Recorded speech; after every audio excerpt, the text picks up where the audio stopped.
দেখো বন্ধুরা, শুভরাত। দেখো আমার চিকুকে, দেখো এই যে দেখো আমার চিকু কি খাচ্ছে। তো দেখতেই পাচ্ছ টক দই খাচ্ছে, দেখতে পাচ্ছ বন্ধুরা।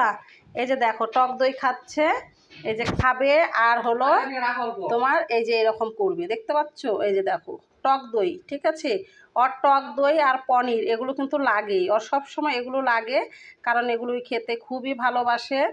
আর ওর জন্য কিন্তু এক্সট্রা আমাদের সব কিছুই আনা থাকে, কারণ টক দই, পনির আর তারপরে চিকেন এগুলো সব এগুলো দিয়েই খায়, ঠিক আছে। আমরা ঘরের খাবার দেই না, কারণ ওই সব জিনিসগুলো দেই না, কারণ ওই সব জিনিসগুলো করে খেলে না ওর শরীরটা খারাপ হয়ে যায়, তাই দিতে চাই না, ডাক্তারও না বলেছে। তো আমাদের চিকু এখন সুস্থ আছে, ভালো আছে তোমাদের আশীর্বাদে। তো টাটা চিকু, টাটা বলে দাও, বলো টাটা। এই যে এরকম বলো, এই যে এই যে দেখো, বলো টাটা। দেখতে পাচ্ছ কালী পূজার বম ফুটছে, তাই মানে ওই একটু ভয় ভয় পাচ্ছে, দেখো মানে খুঁজছে কোন জায়গাতে মানে এরকম শব্দটা হলো। তো দেখতে পাচ্ছ এই যে চিকু, তাকা আমাদের, এই যে হ্যালো হ্যালো, টাটা।